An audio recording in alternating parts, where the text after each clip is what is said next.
like an eternity, we are finally back together in the same room, appropriately social distance and wearing our masks. Okay, Rachel Hurd, if you can turn the camera to Rachel, please. There we go. So can anybody see it? There we go. Nope. Almost. There we go. There is Rachel Hurd. And then Ken Mintz, if you keep panning over to Ken. There he is. Got a little part of Ken there. He's in the center. All right, next.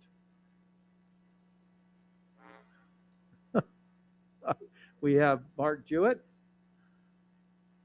And Mark is our vice president. And we have Susanna Wong Ordway, who is our clerk of the board. And again, I'm Greg Marvel, president of the board. So I'd like you to join me, again, for the first time in many months. I'd like to join, instead of him to say virtual Pledge of Allegiance, the Pledge of Allegiance to a real honest flag. Ready, set, begin.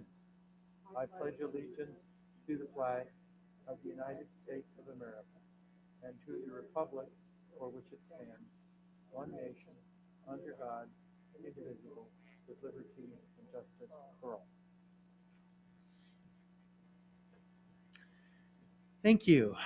7.1, report of actions taken in closed session. We have no actions to report in closed session. We are, however, going to return to closed session at the end of our open session agenda. 7.1, minutes of October 27th, 2020, and the minutes of November 5th, 2020. So do we have a motion? I move approval. Second. There's a motion and a second. Any further discussion? Hearing none, all in favor say aye. Aye. Aye. Opposed say no. Motion carries unanimously. 8.0, agenda approval and consent actions. We have 8.1, acceptance of the open session agenda. Do I hear a motion? So moved. Ken has made the motion. Is there a second? I'll second. Ken has seconded it.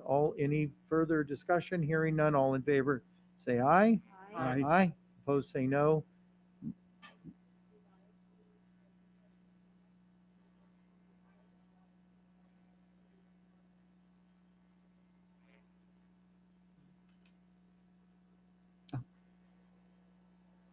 Okay, hold on. Got it. Sorry about that. I saw it here. Yes, so 11.1 gets moved to 9.3.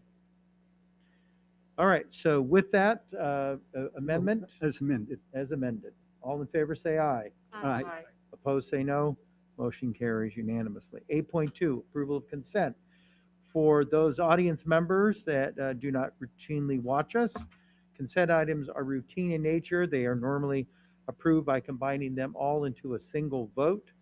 A member of the board or a member of the public may request that a consent item be removed from consent agenda to be considered and voted on separately. With that, I have an 8.2, approval of consent. Do I have a motion?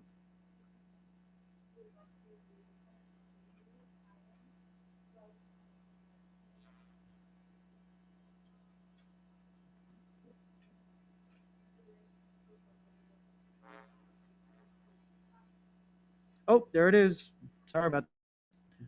You write it up and then I absolutely ignore it. I'm sorry, Cindy. All right, so we're okay, got it. So with that revision, is there a motion? So moved. Rachel has made the motion Second. and Susanna has made the second. All in favor say aye. Aye. Aye. Opposed say no. Their motion carries And unanimously with. President, item 12.4, ratification of warrants. Can the minutes reflect that I recuse myself on any item having to do with AT&T or other telecommunication providers? Thank you. Got it. Okay, we're on to 9.1, recognition of retiring of board members. I guess I'm up. Yeah, this is a very strange thing for me to do. I want to recognize our two very esteemed colleagues for their years of service, but it's kind of also a pretty sad moment. But I just wanted to, I guess first, um, Mark, I guess maybe that they sat me here just to, kind of get me a little bit more used to not being seated right next to you. But I will miss that Mhm. greatly. Thank you for all the encouragement and advice that you've given me when I first came on the board. You had given me these little things like, "Don't worry, you know, you'll it's uncomfortable, but you'll get there." So really, really um, thankful um, to have that support. And of course, I've always been awed by your skills with numbers and finance, and always look to kind of like, oh, what is Mark, thinking and talking about, with the numbers. Um, so we'll definitely miss your skills in that too. Want to kind of we wanted to present you with, and I don't know if you want to say, maybe I'll let the board members say something first before I present, Mhm. right, the gift. Okay. So, Rachel? Okay, I'll go. Mark, first of all, I want to acknowledge your deep commitment to the students and our employees. Of all of the five of us, you are the one who frequently brings up, but what about the employees? And I just think you should be recognized for that thoughtfulness that you always bring forward. Your desire to understand and for others to understand, regardless of whatever issue we're discussing. My favorite adjective for you is earnest, because that is how you approach everything with just such deep devotion and just authenticity. I appreciate, like Susanna said, your analytical approach to pulling things apart and discussing the things before us. And you also bring a corporate culture to our discussions, like as we talked about strengths and as we've looked at um, really anything related to HR or doing superintendent evaluations. You have that lens, which Ken has it, but the rest of us, don't have that because you've worked in those fields for so long. I also think, though, balanced with your analytical abilities, it's so interesting that when we did Strength Finders, you are so relational, that your top 5 strengths were all on the emotional relationship side. And it just kind of, I think, adds to why you're such an interesting person, because you're strong in both of those areas. As we, the district and the board, have worked through difficult issues, you've been a sounding board for me, and I think for you. And I just so appreciate you being a thought partner in that way, and how we've been able to collaboratively, look at things together. I respect you greatly, and I will miss having you up here as a colleague, but I want you to take the time to enjoy your family, because I know that's been a real difficult pull over your 8 years on the board. So thank you. It has been a pleasure, and I hope I can still tap into your wisdom. Thank you, Rachel. Mark, I'm going to miss you as a fellow board member. It's been mentioned your analytical abilities. The way I think of the other side is your humanity. It's something that time after time, we would get into numbers, we would get into the details, but then you would bring up something either about your kids or about others you spoke to, and make sure that we're taking the humanness factor into account as well, through personal experience of your own or through others that you've spoken with. I've always enjoyed our ability to kind of work off of each other, maybe starting with different points of view, but something that's so lacking today in so many other places, the ability to come together, to listen to each other, to disagree respectfully. But it's not even about disagreement, it's about working towards a common goal, common solution, what's best for our kids, what's best for this district and this community. And you've really brought out the best in me, I believe, by showing me other views that I may not have considered, but that I've seen that you've deeply put into play. I could tell with the amount of thought and preparation that you put into our conversations that really have added to this board. You are going to be missed on this board, and really do appreciate the time and attention to service that you have brought to this district and this community. And personally, I want to thank you for that. Thank you, Ken.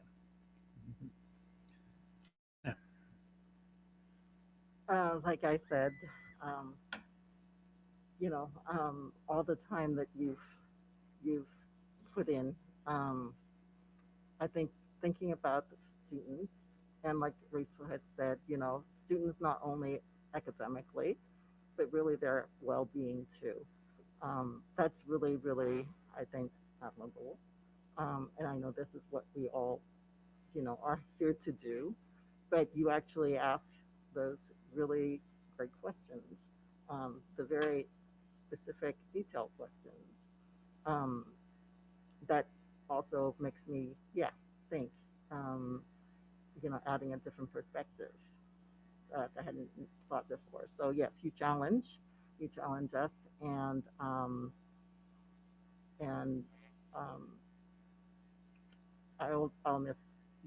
miss that greatly. Thank you, Suzanne. Thank you so much. So, my colleague, my friend, my fellow numbers and data nut, you're going to be sorely missed, not just by me personally, because I won't get to see you every couple of weeks. The knowledge that you bring about finances and numbers are unparalleled on this board. Been on the board just a little, and I've seen other people come and go. You're phenomenal with the numbers. Your passion for doing what's right for kids, we all have it, or we wouldn't be on this board.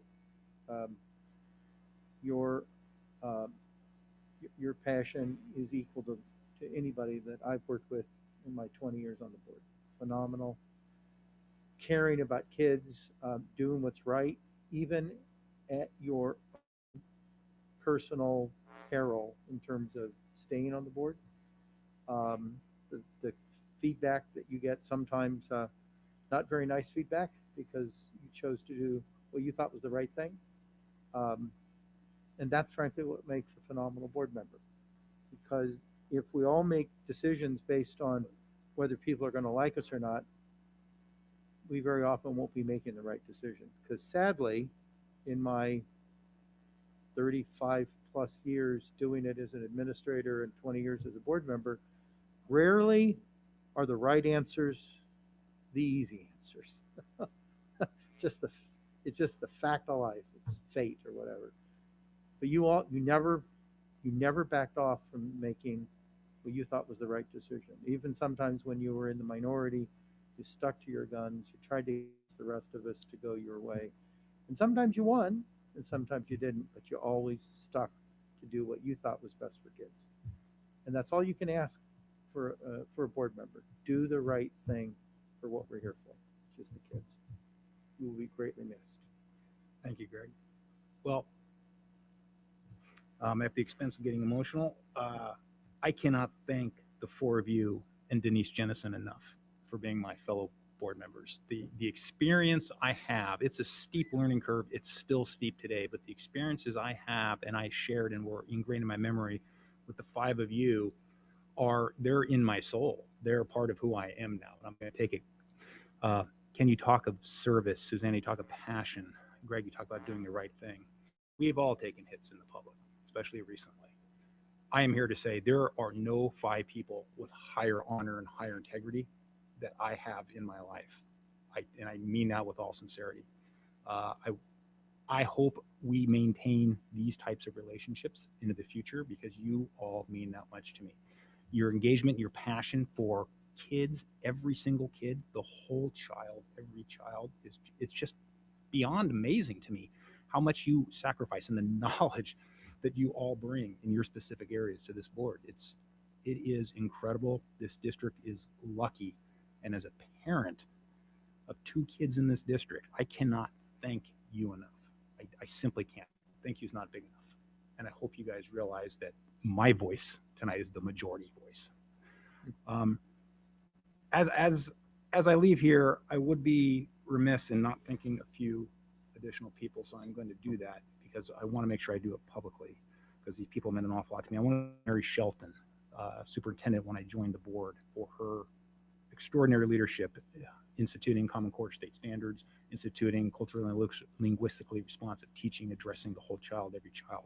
I want to thank Rick Schmidt for his opening accessibility to our students, giving kids flexibility, which is a good thing, trying to turn the ship from a supply-driven service model to a demand-driven service model, which in the long run is the right thing to do, and for building this incredible team that sits in front of me tonight.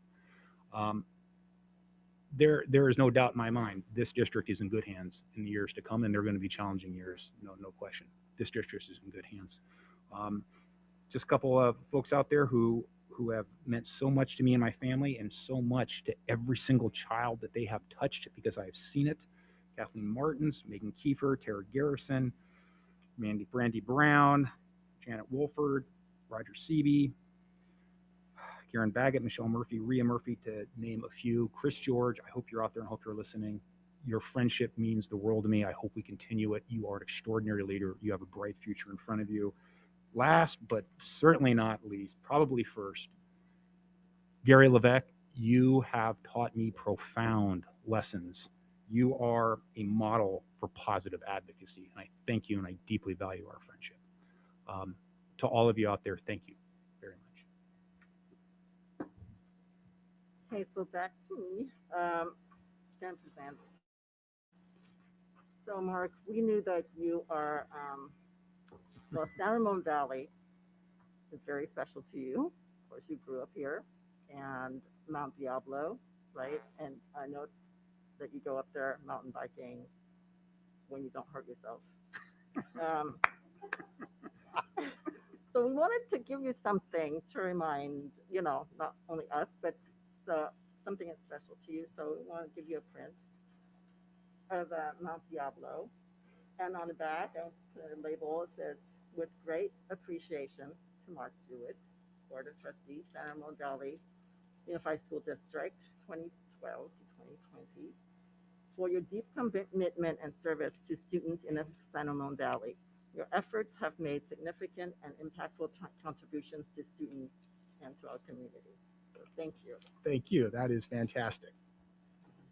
Thank you very much, Hang up everybody. somewhere.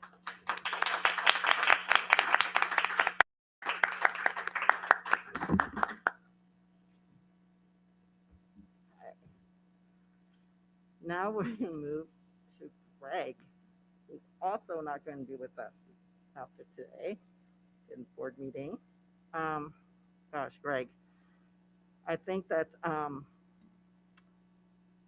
we're going to be losing a lot of experience and knowledge without you on the board, with your 20 years, actually, as a board member, but many more years in public education.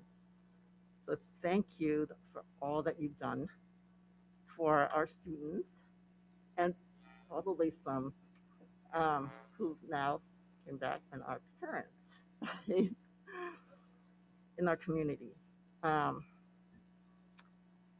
going to miss our conversations. We've not always agreed on certain things, but I think we enjoy kind of push each other a little bit so that we can learn from each other. I'm really going to miss that. Oh, actually, we can probably continue those conversations, outside, because we're talking about all right and things like that. So again, thank you for all that you've done, and you also very passionate about our students and what's best for kids. I know that that's one phrase that you've always repeated, that what's best for kids. So enjoy your retirement. I'm sure you probably have other ventures that you're going to be busy with, but thank you for me. Thank you so much. 20 years. That's a long time that you have sat at this dais. And you have left a mark. I remember when I first joined the board, you invited me out for breakfast. We went to Ruggies, which doesn't even exist anymore. And we probably sat and talked for, I know it was more than 3 hours, about everything under the sun. And I didn't know you before that breakfast, and that was the beginning of a really special working relationship. I think over the years, we've sparred a few times, but I have never doubted your commitment to the truth or to what's best for kids. We just sometimes had different ways of looking at getting there. In terms of each one of us bringing a special kind of expertise, you are an HR professional. I didn't even know what that term meant before I met you. I actually looked it up. What is an HR professional?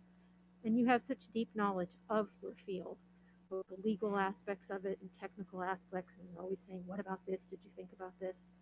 And then you also bring a huge knowledge and experience related to negotiations, which has helped me, a lot. It creates an important balance. But I have to say the place where I think you've grown the most in the 14 years that I have known you is with regard to our students that struggle in the LGBT area. And just watching how much you've grown in that area. I've always cared about kids, but the growth in terms of learning about them and understanding them, empathizing with them. And each year we go to the GSA forum together, and it's just a profound and really amazing thing to see the changes that you've made. And it just, not that you ever didn't care, I don't mean to imply that, but just the openness to all of it. So, Greg, I really appreciate all the time and the work and the conversations and everything else that you've done for this district, because we don't all five agree. We come from different political places, but we have what's in common is what's best for kids, and that has never been doubted. And you're a voice and a representation that it's going to leave a hole. So I just want you to know that, and I hope that when you have an opinion about stuff that we're talking about, you'll give one of us a call and give us a piece of your mind, because your perspective matters. Thank you. Thank you. I liked how she said, not just give us advice, but give us a piece of your mind. 'Cause that's really fitting. No, Sounded like approval to me. I would second everything that Rachel just said so eloquently. Greg, in your case, leaving the board, quite frankly, is bittersweet. You've been here for a long time. You've added so much to this district. And as Rachel said as well, we as a board have benefited from having folks at this dais who come from different perspectives, and not just being what might appear from a public setting to be a 5-0 unanimous vote all the time. Because most of the time it is 5-0, but it's what it takes for us to get there. The conversations, the differences in opinions have made us stronger as a board, and has made this district stronger for its students. Because if we all came from the same place, I know we would be missing a lot. We'd be missing those questions that we should be asking to make sure that those solutions really are benefiting all. And so each of us will say, well, there have been times when we've been on opposite sides on things. Well, yeah, me too.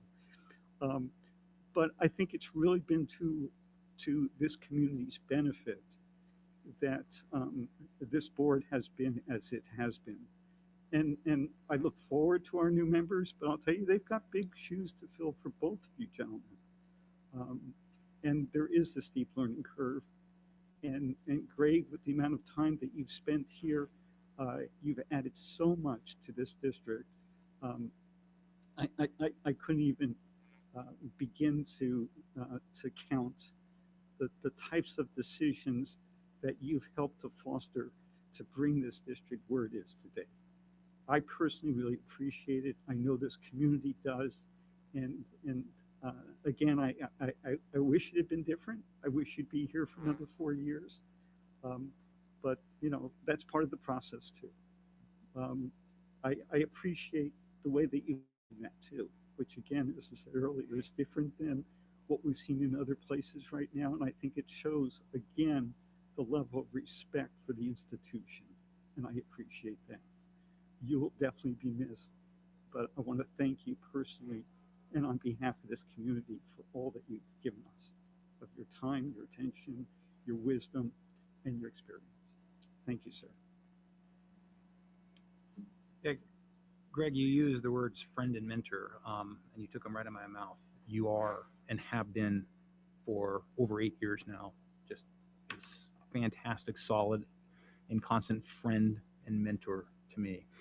There have been times when I was wrong. You've taught me, you brought me to side, and you taught me, and you allowed me to grow in this position. And I thank you for that. Your support in 2012 and 16 and every single day in between has meant the world to me. As I say to everybody who I talk to, the knowledge you bring in how to run school districts is unparalleled. And you have saved us, you've taught us, and you've righted the ship many, many times. And I cannot thank you enough for that. I try to distill how I feel about you leaving this board many different ways. And the way where I finally came down on it, which is meaningful and which is the most sincere, is when you go home tonight and you look in the mirror, and every time you look in the mirror for the rest of your life, that gentleman looking back has influenced generations positively, generations of kids in this district in profound and meaningful ways. You have provided them the runway and the trajectory to become who they are in life for 20 years. That's generations. That's powerful. And I hope you never forget that, what you have meant to this community, what you have meant to kids, what you have meant to this ecosystem that is the San Ramon Valley Unified School District.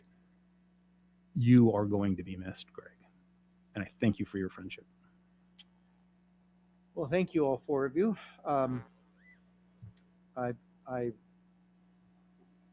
I dreaded this night only because I wanted to make sure I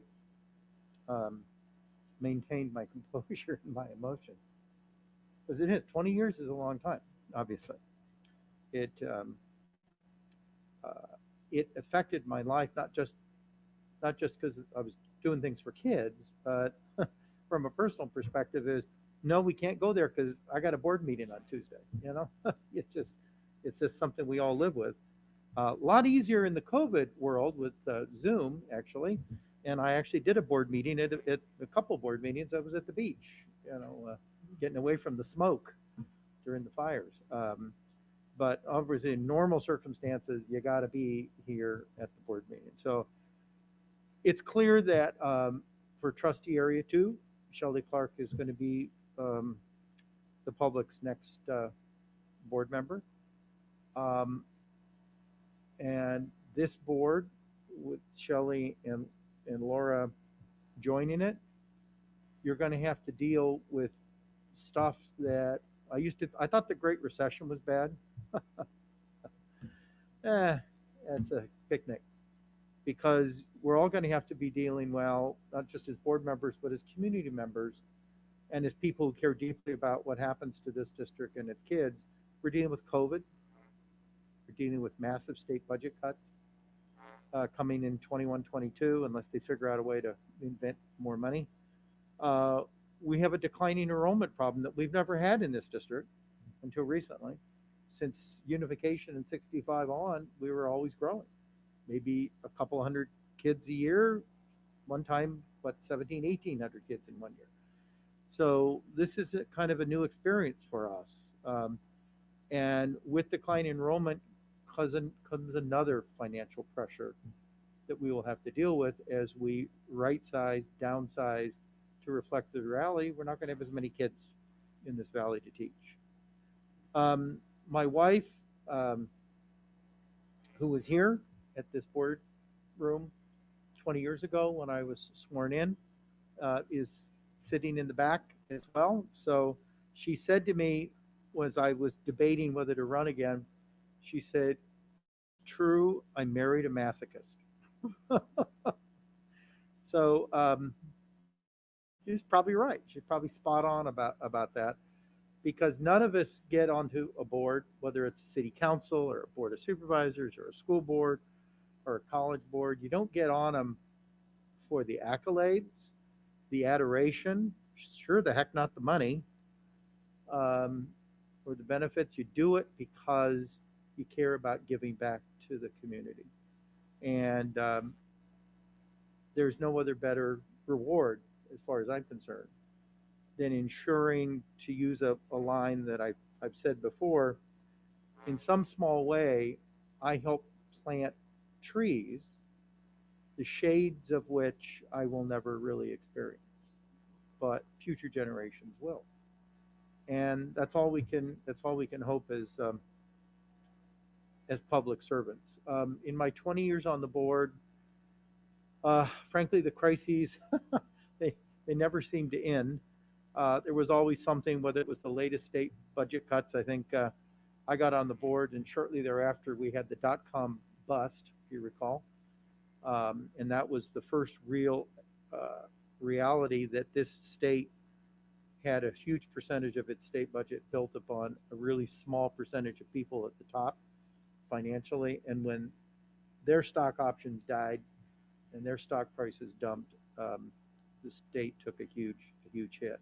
So whether it was the latest state budget cuts that I experienced in 2001, all the new curriculum and the testing mandates that have come in, things have come, things have gone, replaced with something else.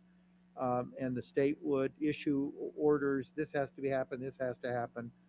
The employee groups demanding sometimes money we didn't have, and how do you try to meet their needs, because you want our employees to be well compensated, because that's how you attract the best and the brightest.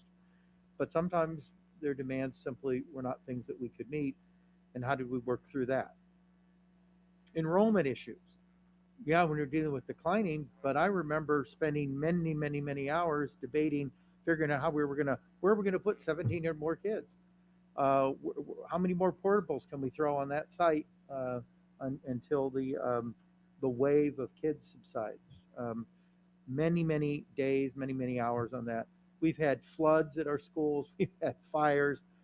On my time on the board, at least two quote unquote normal recessions. And then of course the Great Recession, which of course necessitated more state budget cuts, more than I care to remember. I think one of the, get political here, the greatest failure in California politics is that we haven't fundamentally and permanently solved the funding crisis about our public schools. And that's sad for the state, for its future, and it's sad for the kids that are growing up with a public education, frankly, on the cheap. And that never ends well. We built 10 new schools in my time on the board, with one exception, not 1 cent spent with taxpayer money. It was all spent through developers, basically providing the funding to build those brand new schools. $700 million in modernization projects in my time on the board. Almost 15,000 new students that have come from when I compared to when I got on the board originally. I've worked with 5 different superintendents, 4 of which I led the efforts to hire. Just the luck of the draw. Every time somebody retired, I was board president. There's no pattern there. I want to emphasize that. During my time on the board, I dealt with a new state funding formula that has resulted in us we were slightly below the average in per student funding, and now we're second from the bottom in funding. And that's a massive reality that we have to face, our employee organizations have to face, and the public has to face. The way the funding formula works in this state for San Ramon Valley is we are literally at the bottom of the barrel when it comes time to get new money. So we now get thousands per student less than the state average. But let's talk about some of the positives. Positive, we also went from what I think arguably was a very good district, but we weren't a great district. There were districts surrounding us that were substantially higher test and proficiency scores. We turned that around. I remember it was around 2001.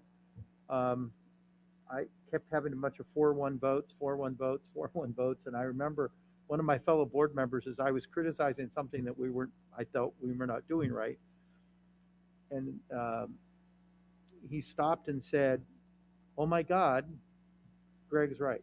I'll remember that to the day I die," because what I had been saying was, every time somebody criticizes, we circle the wagons. We go into denial mode. And that was fundamentally the change, in my opinion, of how this district began to evolve to what is now one of the greatest districts in California in the country. Because we were willing to accept criticism when we thought we were doing something okay, and then people would come back and go, "No, what about this, this, and this?" And rather than circling the wagons, which had been some of that mentality, instead we honestly looked at it and went, "Oh my God, they're right," and we made changes. And that was a fundamental change that I cannot overemphasize the importance that change on the board had in where we are now as opposed to 20 years ago. We have some of the highest test and proficiency scores in California. We have some extremely high graduation rates. We have some of the highest college attendance rates. Our special ed program 20 years ago had problems. We actually had public hearings with assemblymen about what was wrong with our special ed program. We're now rated one of the best special ed programs by parent advocacy groups in the Bay Area. In spite of some of the rhetoric that was put out during the campaign, this district has been financially well managed for many years by both this board and by the administration. All of the superintendents that I've worked with had a bottom line perspective that you need to have, because if you don't, you end up, without mentioning district names, you end up getting taken over by the county, by the state. It used to be, and now the county will take you over. So during the Great Recession, while other districts were laying off hundreds of teachers and staff members, we didn't. While other districts were slashing programs and increasing class sizes, we didn't. We maintained great programs. We kept our smaller class sizes compared to other surrounding districts. We helped save the vast majority of the jobs of our valuable teachers and classified employees. We were able to do it because we had strong reserves during the bad times. I spent 20 years putting kids first, even in the face of sometimes stiff opposition from special interests. And if presented with the choice to protect the adults in the room or the kids, I always pick the kids, regardless of the consequence. Always. Every single time. I was blessed in my decades on the board to share this philosophy with all of you, great board members and the board members in the past that I've worked with. Every single board member that I've worked with in the last 20 years put the interests of kids first. In spite of the peril to their own political futures, their personal futures, their standing in the community, friends who defriended them, you always did the right thing for kids. We didn't always agree what that was. I think some people have alluded to that. Yeah, probably 95% of the time it's a 5-zip vote, right, in this district. And it isn't because we're rubber stamps. Those of you that have participated and watched our board meetings know sometimes we disagree, and we disagree vehemently and vigorously. And that's the way you should be as a board. I sincerely hope that our new board members that are coming on will make their future difficult decisions putting our kids first and foremost in their minds. This board, it's critical that we have 5 board members that do that. So disregard who helped elect you. Disregard what your particular group at your school thinks. You cannot put special interests ahead of doing what's right. Even though they may be clamoring and demanding your attention, ultimately, you must always do what's right. And rarely are the right decisions the easy ones. In the coming year, the three of you and the two new board members there aren't going to be no easy decisions to get through to the 21 year. There's not. There are going to be two choices. You're going to have bad decisions and horrendously bad decisions that you're going to have to make. I am confident that the 5 board members that are now going to be on this board will do the right thing and put kids first. So it was an honor to serve the students and the parents and the taxpayers and the employees of this district for the last 20 years. I have been blessed with working with an incredible administration, 5 superintendents. John, phenomenal that you're with us. You inherited a phenomenal administrative staff, a cabinet that I would put up in my 35 years as an administrator at the executive level. There isn't a single one of you I would replace. Phenomenal. This district, this valley, these kids and parents are so lucky to have a phenomenal staff like you. So I'm going to miss you. It's bittersweet because I had planned to end my tenure this year. I wasn't going to run again. It's kind of ironic. But the sudden retirement of your predecessor, Rick Schmidt, the COVID crisis, our escalating student enrollment decline, the budget meltdown that's occurred just led me to believe maybe I can give 4 more years to try to help us through that. The majority of the voters had other ideas, obviously. So they felt it was time for a change. So of course I'm disappointed from a personal perspective. My wife is not so disappointed. Nope. She's ecstatic, frankly. But on the other hand, I am not going to be faced with the horrendously difficult choices that you are all going to have to make in the coming months. I walk away knowing that this district and its mission, I am leaving it better than I found it. And that's, I think, all you can hope for as a public servant, trying to give back to your community, that those of us that aspire to public service, if that's the end result, I left it better than I found it. I think that says it all, one sentence. My final piece of advice to my replacement and the new board member replacing you, Mark, is to always remember that when the inevitable conflict arises between the interests of students and the adults in the room, the kids should always win. Always. That should be your litmus test as a board member. It was mine, and it worked for me for 20 years. So I thank you, everybody. And I didn't cry. Well, and we wanted to actually send you off with a little bit of memory of your time here. So there's a crystal book plaque. Ooh. It says, "Thank you, Greg Marble." See if I can read backwards. Can you read backwards? Yeah. Board of Education trustee for your 20 years of service to students in the San Ramon Valley Unified School District. Your dedication, commitment, and limitless passion has made a difference in many students' lives. It's from San Ramon Valley Unified School District 2000 to 2020. Thank you so much. I deeply appreciate it. Oh, and something for you and your wife. Oh, Gift card to Peasant and the Pear. oh, Peasant and the Pear. Oh, you know, a place to my heart. Thank you. Bless you, everybody.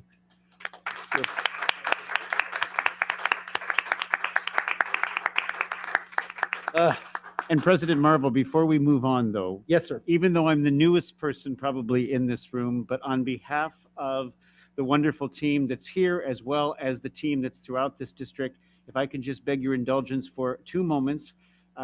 Because I'm the newest one, I get this wonderful job, and I'm going to speak to Mark just for a moment first. I've been here 4 months and connected with all of you just a little bit before.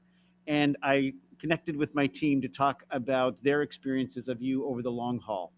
And I can say that in the short time, it matched the long haul, which is passionate, dedicated, clear, a heart as big as anything, with a focus and a purpose like no other. And I will say that from my seat, coming in new, those conversations where you help me with clarity, perspective, and the part I will just enjoy the most is how you could turn over every argument, look under it, around it, over it, and behind it, and before you know it, my perspectives have been broadened because of it. I know that's one example, but clearly, on behalf of our cabinet team and beyond, thank you so much for your leadership and for everything you've done for this amazing district. And I'm grateful that I've had the opportunity to connect with you in this capacity, and I trust that I will be able to connect with you beyond. So all the best to you in all the great things I'm sure you'll do with family, community, and the like.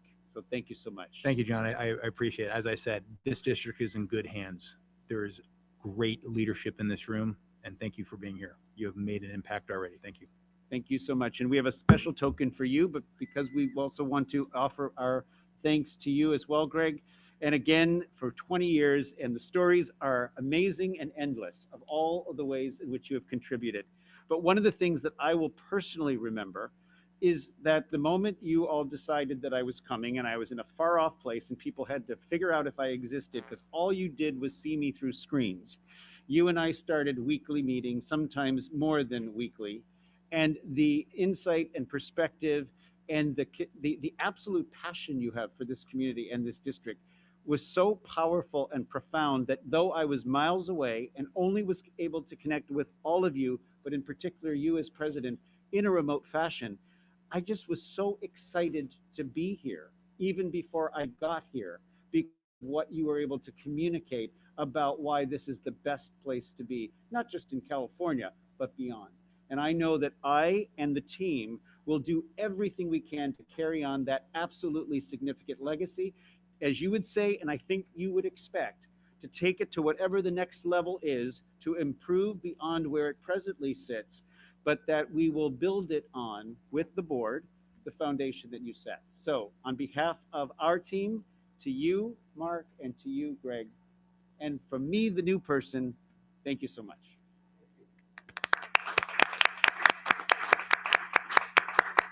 Thank you. Okay, well, that was tough. Okay, so we are now going to go on to public comments for non-agenda items. Cindy, do we have some?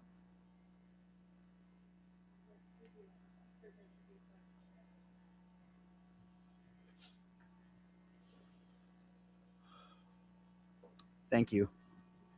So there are a total of 9 public comments that were received this evening, 8 of which were requested to be read aloud. The first is from Nicole Horter. Thank you, San Ramon Valley Unified School District admin and board, for supporting our school sites to reopen.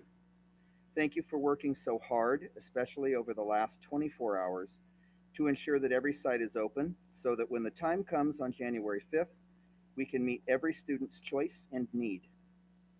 I am confident that Dr. Malloy and his team have developed a quality hybrid education plan and that it will be safe and successful. Millions of students across the United States and around the world are getting in-person education in safe and meaningful ways. I am so grateful that our SRVUSD students will be joining them soon. Thank you for not giving up on our students. They need you now more than ever. The next comment is from Jen French. Thank you, Dr. Malloy, for working so hard at keeping our district on track to open. I have total confidence that you, the board, teachers, and staff, with a plan that will keep the teachers and kids safe both physically and mentally. To those that don't believe this or are continuing to thwart all of the hard work every shareholder has contributed, my kids cannot wait to prove them wrong. The next comment is from Lorraine Bordigay. Please limit the president of the union's comments during a board meeting. Her speech was out of control and wasted valuable time. While we should all focus on solutions and not call people racist if they disagree with her beliefs of staying home, she believes she is being bullied. Unfortunately, when you don't put students first, you come across as a hypocrite. Also, when you state inaccurate financial support for board member candidates, people feel your intentions are not pure. So glad Dr. Malloy is staying course to give families choices even when battling this negative force. Please consider limiting the president of the teachers union's responses during these important meetings, or balance them with a parent point of view. The next comment is from Sherry Eplin.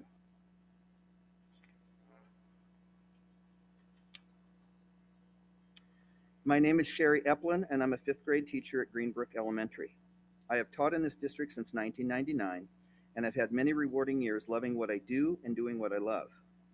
Anyone who knows me would attest to the fact that I am a positive person who looks for the best in others and what is best for my students.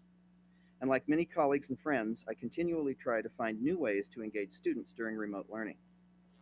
I'm amazed at what teachers in this district have done during one of the most challenging times in education, and despite the long, exhausting hours, we have not only risen to the occasion, but have learned new curriculum and programs, many times creating our own lesson plans from scratch.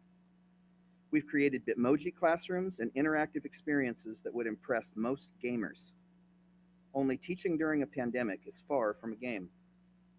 We respect colleagues and the board responsible for making decisions while the target continues to move during this challenging time. And while my principal remains as positive as possible, I see the strain on her face from delivering news from week to week that seems far from promising and increases the stress and anxiety in our staff. We know administrators feel the pressure and stress of the unknown. We have compassion for our new superintendent, who was slammed with learning about the details of our district in such a short period of time and thrown right in the middle of this pandemic, only to be wished a whole lot of luck to sort it all out unscathed. But I must tell you, as teachers, we are brutally exhausted. I am not aware of any teacher working less than 10 to 12-hour days, many putting in many more hours. To say that I feel overwhelmed is an understatement. I'm certain I share this sentiment with dozens of teachers in this district.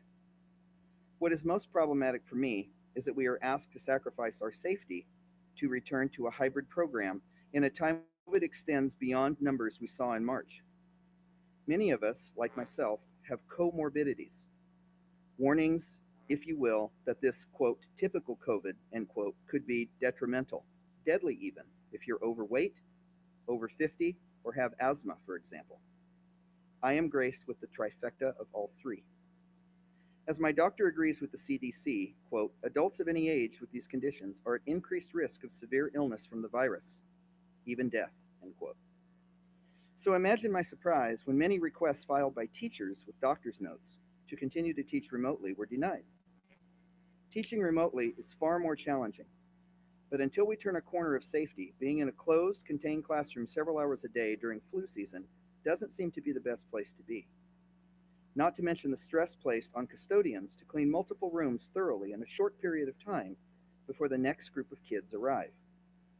When parents say, it's not that big of a deal for kids, I understand that most kids fare well, but risk factors for adults at the school site are a different story. Even as board members, you have not gathered with people, but have conducted business safely or remotely, even in periods of time when numbers were less than what we are seeing now and predicted. Another argument heard is, we need our kids back in a normal environment. There is nothing normal about being spaced 6 feet apart, wearing masks, without direction from a teacher, and prevented from interacting with classmates both on the playground and in the classroom. If parents are looking for a robust education, the current remote model far exceeds the hybrid model, which will see less direct instructional time from teachers. While I understand the desire to be in the classroom, as it is ultimately where I would also like to be when deemed safe, it makes me sad that we live in a community that feels so divided, one in which many are only willing to look at what is best for their own child or children, without realizing the potential harm we place on even one person.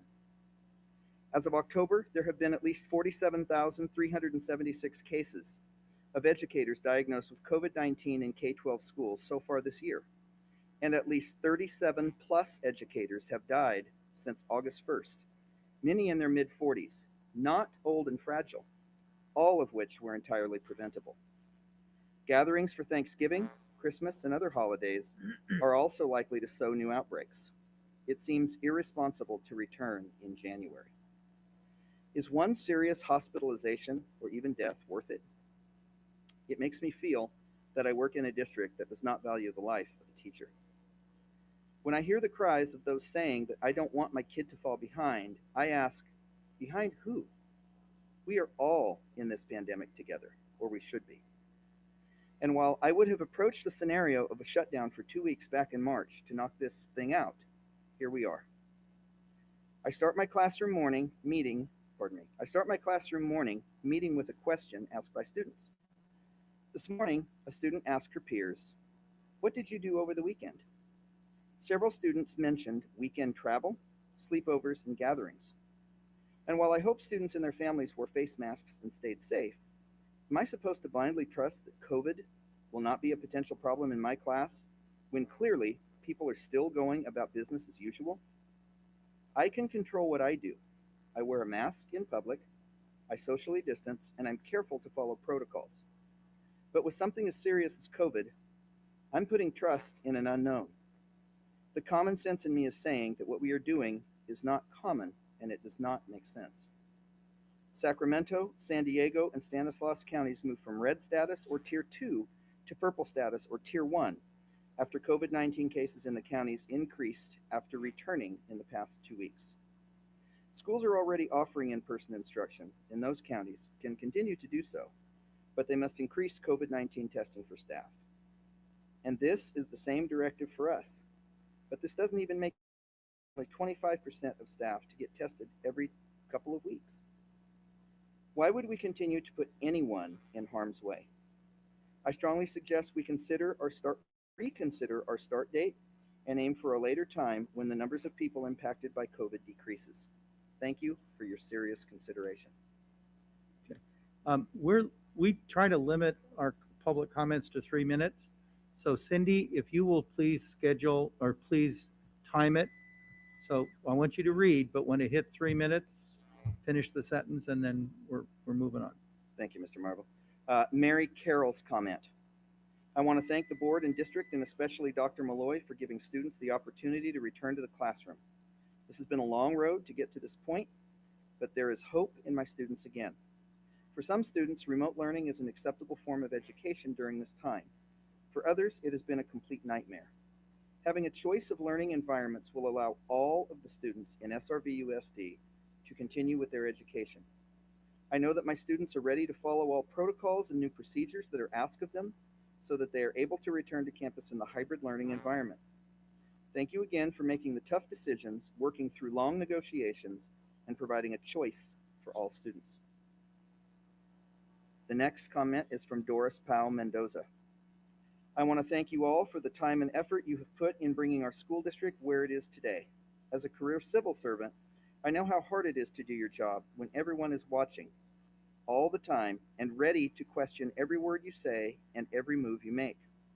It is a downside of service. However, the contributions your efforts make on individuals in our community, especially as of late, have been positive and outweigh those dark times. You cannot please everyone all the time, but as long as your intention is placed in a direction to do right by our community, it will never be wrong. Dr. Malloy, I appreciate how you came to our community ready to work and guide our community through this stressful and confusing time with transparency, patience, and compassion. I will continue to encourage others to listen to your words when you speak and write, and ask questions if they need clarification. Thank you.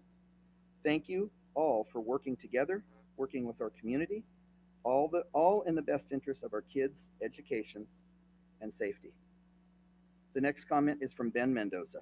Dear Board of Education, I am writing to voice my support of yesterday's email from Dr. Malloy regarding the decision to continue to reopen today for our school's SDC population throughout our district. When Mr. Newsom made his proclamation yesterday, there were many parents who grew very concerned with how this would affect our most vulnerable population's ability to receive badly needed in-person education and how this could affect the reopening plans for the general population in January. Dr. Malloy has demonstrated that he is a calming presence and a voice of reason in troubling times. We're fortunate to have him as our superintendent. Thank you.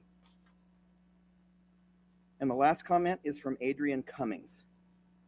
Thank you, Dr. Malloy, board members, and everyone else who allowed for a choice. There are always two sides to a coin, and while some are doing exceedingly well at fully remote, others need to return. The choice for hybrid might not be the popular vote, but it is a vote for those who feel confident in the safety measures taken by the district. My kids anticipate the return to some familiarity to school, including seeing friends, teachers, and any social interaction outside of their parents. It's time for the on-site academics to stimulate my kids' minds while holding them accountable in person. We have had enough family time to last a lifetime. Those are the comments this evening. Thank you. For the public watching, these are comments on non-agenda items, and under the Brown Act, we're prohibited from having an exchange or commenting on those comments since they're not agendized items for discussion. All right, we're moving on to reopening phases 1, 2, and 3. Oh, I apologize. Association President, we do that last? You guys are first. Okay, I apologize. Reopening phases 1, 2, and 3. Thank you, President Marvel, and we'll just get the presentation up. And I promise that today our goal is to be as clear as we can be and as brief as possible as well as we continue to move forward with our reopening work. I think I might just need a little bit of help. Okay, see if great, we're good. Okay, thanks. So it's important to start every time I have the chance to speak with you in our community that we are following all health guidelines and the work that we're doing for students and staff. We continue to support student well-being, even though it's challenging for some of our students in the remote space, and we've heard that. And we wish and continue to support teachers to provide excellent instruction, both in the remote space now and in the hybrid space that will come shortly. And our key commitments that you've been hearing about also frame our work. Our parents and guardians do have a choice, and we will offer an effective hybrid program as we have been offering an effective remote program. The next key commitment, which is so very important, is all students will continue in the programs they began in August. But we may have disruption, and we've been clear about that, and it's something that we cannot avoid, but we will hold to that principle around students' programs not being disrupted. So let me talk a little bit about what happened yesterday, because obviously yesterday is very important for us to consider. Our county, our state, our nation continues to be challenged by COVID-19 in this pandemic. And the numbers were such that our state made a different decision than they have been making in the last number of months. And what I mean by that is, usually we've come to understand that on Tuesdays, we would know what our data suggested county by county throughout the state. And then usually any change to the tiers system would happen the next week, not necessarily in an immediate fashion. So clearly the data that was shared with our community, both here in the county and throughout the state, that our numbers were moving in a very challenging direction, having that announcement on a Monday, having that information mean that we would need to move to the purple tier immediately, that was all a departure from what we had come to expect. Certainly it's important information, and it's information that needs to be considered. And with that, because our phase 2 opening was today, you will all recall that phase 1 was October 27th, phase 2 was today. I immediately discussed the issues with Dr. Farnitano, our health officer in the county, and it was given to us the permission for us to open today as part of our reopening plan, and that we may continue with that reopening plan. And the reason for that is we had already begun phase 1. We were completely ready for phase 2. We had shown all of the requirements had been met for phase 2. And the other very practical consideration is we had kids ready to come to school today. Some of our kids in our SDC programs who, because transitions are not always easy, were prepared to be in school today. And I am grateful that we were able to continue to have them in school today. And I and members of our team were in schools today and got to see the positive reactions to that. So we have the permission to be open. All campuses are open now. as of November 17th.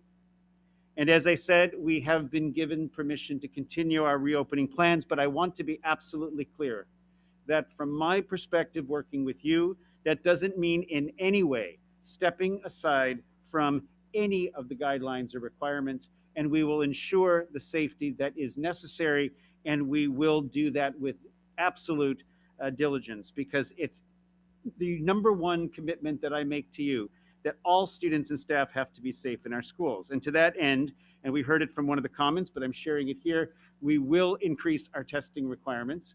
It was going to be a quarter of our staff every 2 weeks. It now will be so that a staff member is tested once every 2 months. Now it will be once every month. And that's an arrangement we will make starting very soon. And the piloting for the testing is going to begin, well, today, tomorrow at our Ed Center, our Service Center, and one school, so we can learn exactly how to do it over the next few weeks, so we are ready to go in January.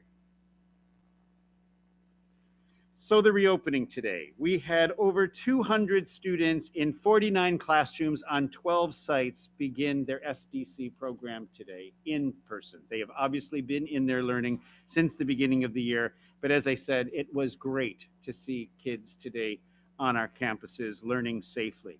We also opened 14 sites with 90 students to English language learners and some of our students who might need additional support. Again, all students in masks. I will state that everywhere I go. This is not an option in our district. Thank you for giving that direction, and we will fulfill it. Physical distancing is absolutely required, and of course, appropriate PPE for all. But I do need to take a moment because we continue to work in these very challenging times. And today, or even our first phase, and as we prepare for January, could never happen without the absolute commitment of our staff. I want to thank in particular our district staff who's done quite a bit of the work. I certainly know that Marianne and her team, Chris George took the lead with Nadine and others on some of the work related to opening up for our English language learners and intervention classes. Christine, the leadership that you provide. I don't like to usually do lists because I miss people, but please know that there was tons of heavy lifting there. Our human resources team, to be sure that we were up and running and had everything working as required. So very necessary, and thank you, Keith, to you and your team. But I really want to speak to the principals and the site leaders who had to do the major heavy lifting, and the staff who is there first to help us learn, to help us understand, so that we can perfect what it is that we're doing to keep our kids safe. But when I say that, I don't want to in any way negate the significant work that all of our staff is doing, because one of the things I've learned when I do gratitudes is that sometimes people might feel that they have been missed. And I know that the heavy lifting that we heard about in the comments tonight about remote learning as well has been extensive too. But I do think that what I think our community, if they didn't know it before, is understanding. We know how to do school the way school normally operates. Nobody knows how to do school this way. And if ever you think somebody's got it sorted out, I promise you that if I call that superintendent, they may have had an insight 3 weeks ago that we haven't had, and I promise we learned from it. But then we have insights that we're sharing broadly as well. We're all building this as we go. But the good news is it's not March, it's not July, but it is challenging. The good news is we know more about how to do this work. The difficult news is that it's still with us, this meaning the virus. But we do know more than we did before, and we are able to trust that. So let me talk about the declaration process, because the declaration process is where we are at this time.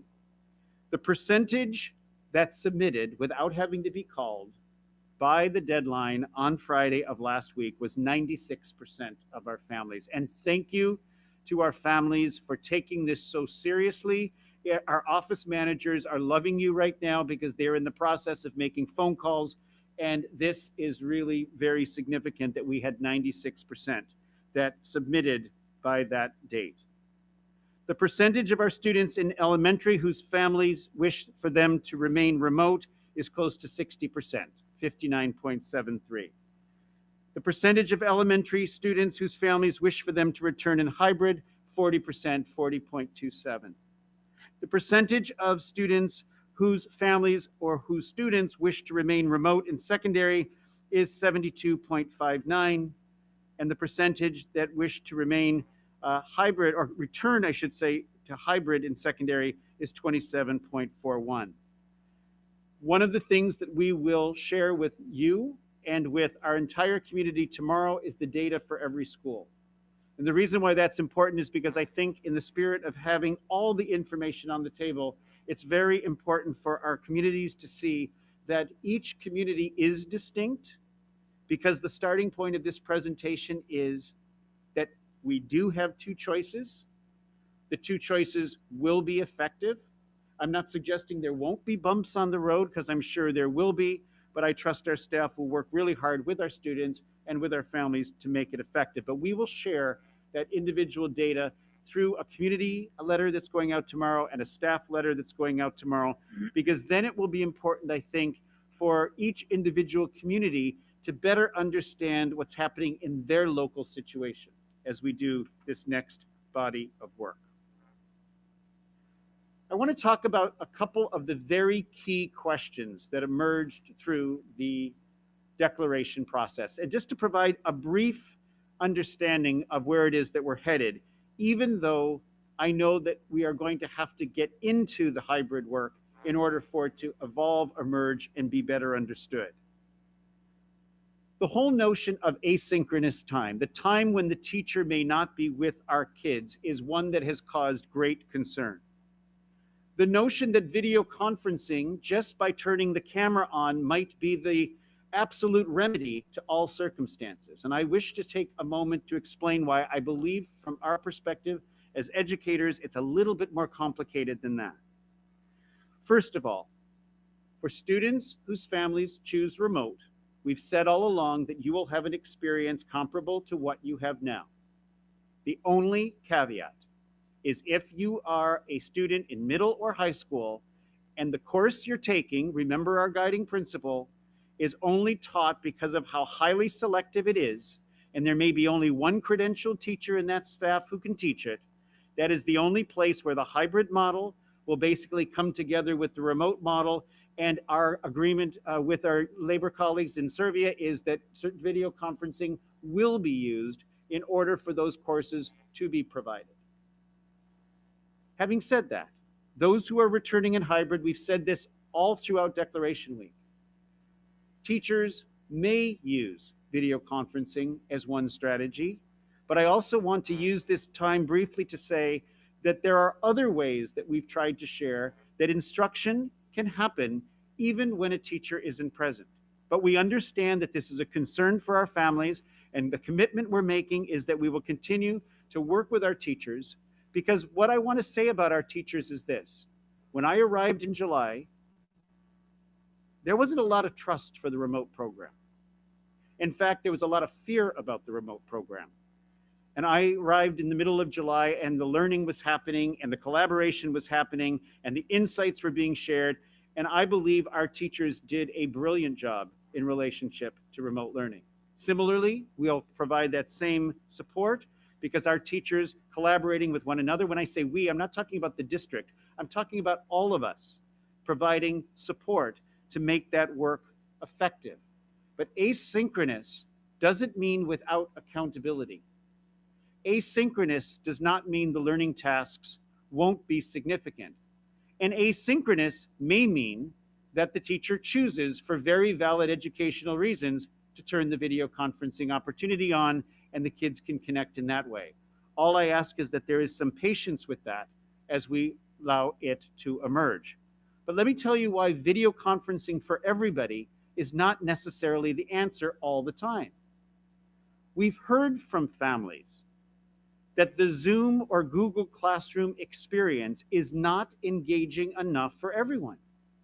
So there's the problem. At least in the Zoom or the Google Classroom, you can see the Hollywood squares for those of us who are older, or the Brady Bunch, if you want to use that metaphor, and at least it's eye to eye and face to face.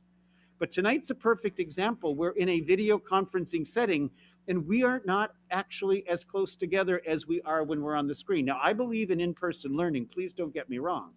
But for us to think that just because other places are choosing it, that is a valid point for other places to choose. But what I'm saying is, for all students, that could become less engaging than what they're experiencing now. And so that's why what we're saying to our teachers is, you know your kids, you know your program, our kids need to learn, our kids need to be accountable, we trust you.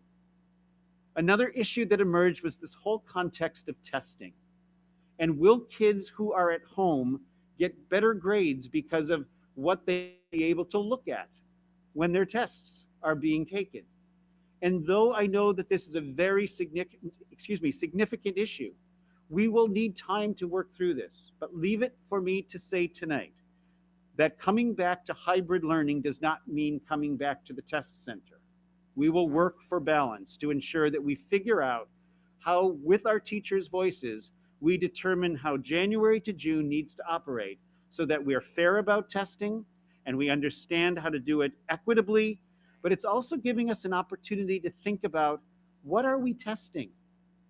What are we asking? Because from my experience as an educator, some of the most significant testing opportunities, and as a student as well, is when I was challenged to be thinking so deeply, to be analyzing and synthesizing a problem, to be creative about how I think through things, and whether I'm looking at documents or not, that skill cannot be cheated upon. That is something that has to be shown. So we're going to look at the whole concept of testing with our staff. Another key question was a fear around what the quarantine protocols might mean in terms of disruptions. And for this, I simply had to say to families, or our team did, we can't help you there because we don't actually know what is to come. The decision tree in the book is clear. If someone is positive, this is what we need to do. If somebody is suspected to be positive, this is what we need to do. We work with public health to determine who is exposed. If you're exposed, you do need to be home for 14 days. Your teachers will connect with you like they do now if you need to be away because you're ill. These examples, unfortunately, are not clear enough for some of our families. And I respect that, because if that is the kind of clarity that is required, I think that that's where I would say gently, then you might have made your decision, because we can't provide all of those things. And I do understand there could be disruptions. The notion of keeping our students and teachers together continued to be a challenge for all, but as I've shared, that's something we cannot promise, though we will certainly do our best. And the other key challenge is the data changes. We are in a different space right now with COVID than we were 3 weeks ago. And when we are in the different space and our media and our discussions and the data is communicated in a certain way, I've always said since I arrived in this district, and I'm guessing because I'm in various network conversations throughout the country through superintendents, the pandemic is having different impacts on people. And that's where the notion of respect has to come in. It is absolutely fine for us to respect the different ways in which families are approaching this. And I understand that our staff may be struggling too. And I know that one of the things that we will talk about in just a moment is our next steps and how we hope to support our staff. I will be very brief and just lean into a few other big challenges for us, because I think you've learned that I don't hold back on what it is that we are dealing with, and I try to put it all out there so that if anyone's listening or if they watch, they at least are hearing it as clearly as I can possibly communicate it. Some of the questions that we're dealing with are, with COVID numbers increasing, why are you still planning for a January 5th reopening? And this is my clearest way of sharing with you, board members, why this is key. Because up until now, we haven't had a clear declaration. I understand we did some things in July before I got here, and we did some things in September to try to take a pulse. But right now, we have an absolute declaration regarding what our families want for their kids. We've said all along that whenever we make this change, it could mean a disruption. If our district wishes to have the option to open in person at some point, that decision has to be made. If we stop the forward progress of, there you have a little Canadian that just came out, progress that we are making in terms of how we reorganize classes and assign teachers, even if something were to emerge that wouldn't allow us to return, at least we then are organized in a way that those who wish to come back for in-person instruction are in those cohorts, those who wish to remain remote are in those cohorts. That's why it's still important to plan. Secondly, the concerns about the holiday season. Travel. People doing various things that could cause a spike. This is all true. And I'm not going to underestimate it, and I will certainly be watching it with public health experts. I will bring the data to you. But I think what's important, it's a lesson I've learned through all the meetings I've had with public health, whether you travel or not, whether you visit or not, are you following the requirements that keep us safe? Many have written to me and said, how will you control the following things? And I say, we won't. Said candidly, we won't. There's a bit of an honor system attached to this whole process, and that's here as well. As the next weeks emerge, while we continue with our reopening plan, we'll pay attention to what's happening. We'll listen to the wisdom. But at least our district is in a position where we are on a path to reopening. We have a way to get there. We have all the health and safety requirements sorted out, and we'll just pay close attention to what emerges if anything different needs to be decided. What happens if I want to change my declaration? And again, I say this every time we speak. We need to plan with the best information. The only option is to go to a wait list, because what we need is to ensure that we're planning with the best information in mind. Let me say it another way. A number of people emailed me and you and our team today saying, but I want to change my mind. And I'm saying, just let your office manager and principal know. They'll put you on the wait list, and we will do everything we can. We can't open up the declaration process because we would never get to the next step. However, there is a wait list. Obviously, we're at a stage of the planning process that allows us to be more accommodating at this point. But some have said again to me today, but what happens if I want to change my mind in February? We can't promise you that change because we are staffing to what it is that our families have asked for. And we are making changes based upon that information. What is happening with athletics? We did learn that based upon the move to purple, there can be no indoor workouts or conditioning at all. We have been told to expect guidance and requirements from the state any day now, but we heard from the governor's office that that may be delayed. We're receiving emails today, some of you have received them as well, asking us to do something to make athletics happen. And I have to use a response that I know is very unsatisfactory, because athletics and activities are so important for our kids that we, me or you, do not have the authority to provide kids with competition, athletics, sports. We don't. That's something that we will be told what to do, and we will be expected to follow it. And of course, with specialized small groups, which are still on our campuses after school, because we've moved into the purple for that particular activity, again, for instruction, we're allowed to continue our reopening plan. But for our specialized small groups, we simply have to be sure we're adhering to the small and stable cohorts, which for the most part we already have been, but we will be clarifying this with our staff, and we've already started that process with our principals today. And my last slide, second to last slide. We're finalizing the declarations, calls are being made. We're engaging our staff in discussions. We heard it tonight, so let me be brief. An interactive process is a very formal process that might lead to a medical accommodation, and that's one way for our staff to tell us that they may need to be remote.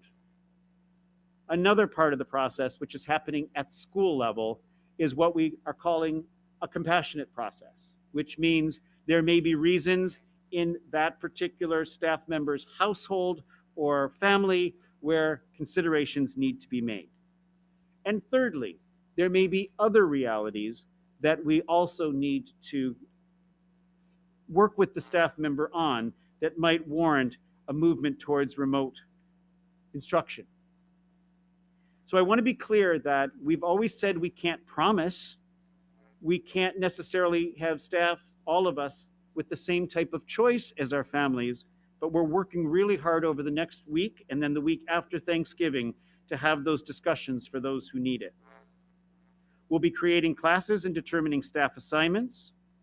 We'll be providing professional learning opportunities for our staff.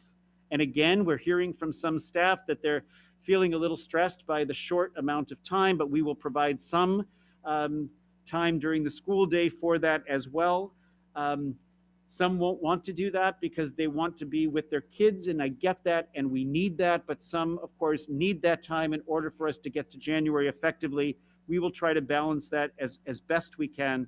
But what we'll be doing in those professional learning sessions are for one term standard alignment. We have to be sure that our kids are pretty much at the same spot when they get to January 5th so that there can be a good transition.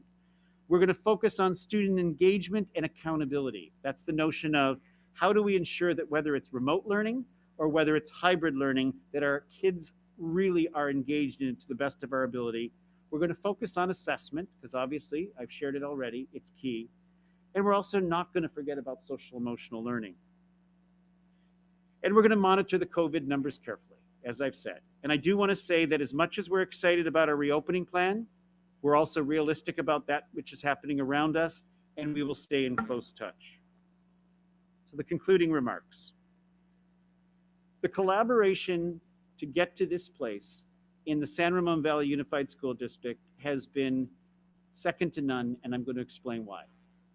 You as a board gave a clear direction when it wasn't so popular to give it. I'm going to state that as I watched the response from our community, which was so widely diverse, you shared with us in October that we could have a real pathway to get to a January 5th date. And as I said, not popular. But what it allowed us to do is to actually create and implement a change management path.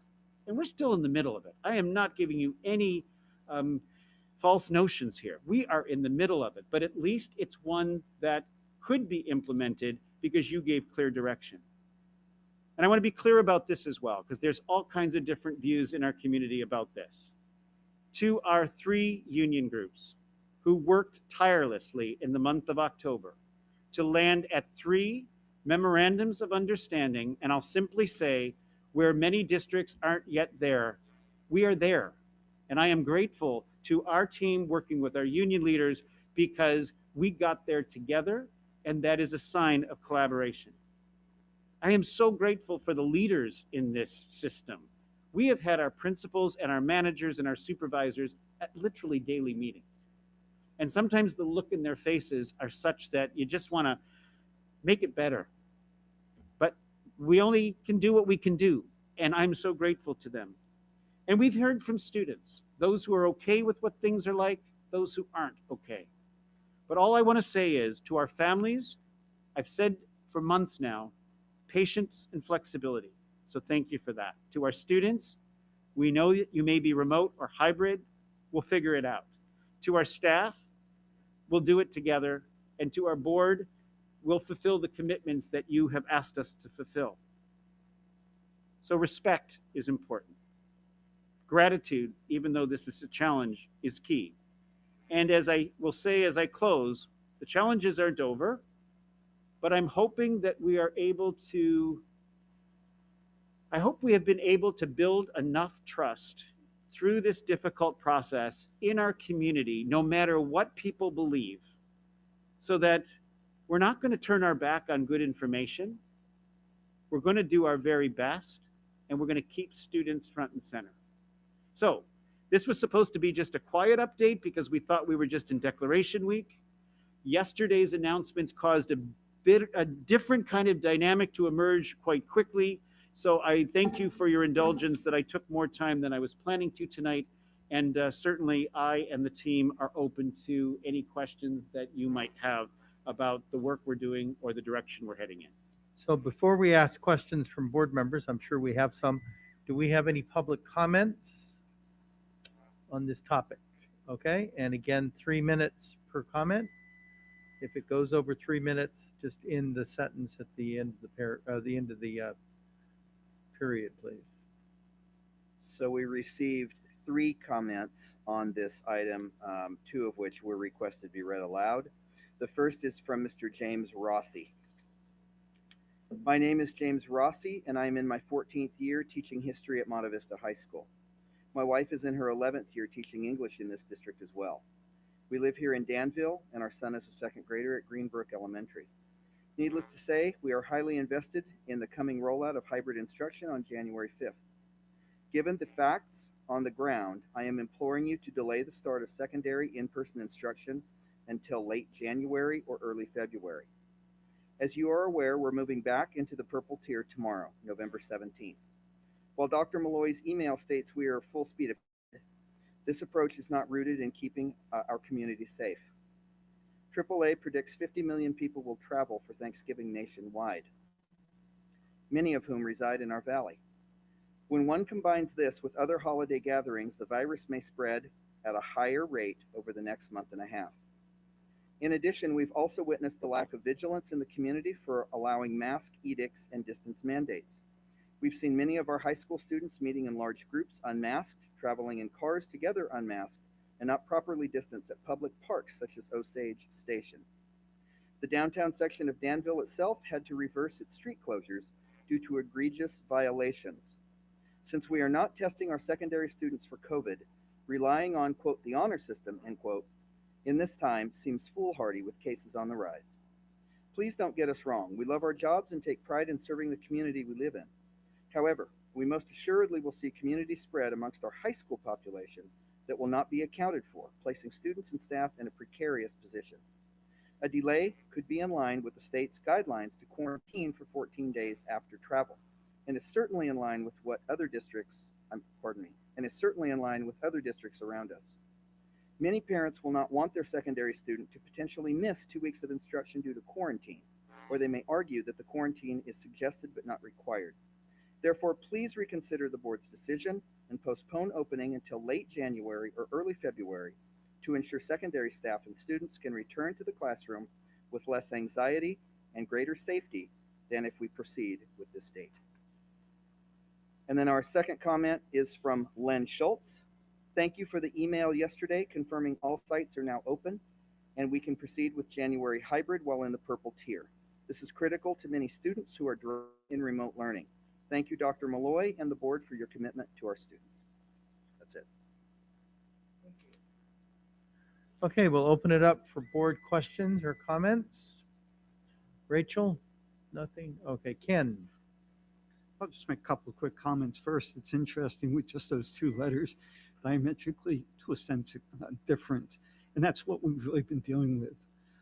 My comment is really, I want to thank you, Dr. Malloy, for your leadership. I want to thank your team as well as our labor leaders for your professionalism and what you've brought to the table to bring us to this point. One of the key things that I see, and Dr. Malloy, you brought it out, about change management. I think that was the key to getting us where we are right now. Combination of the professionalism in trying to come up with solutions that allow for flexibility, as well as the levels of communication. And what's been very important to our district for quite some time is that opportunity to meet the needs and interests of our community.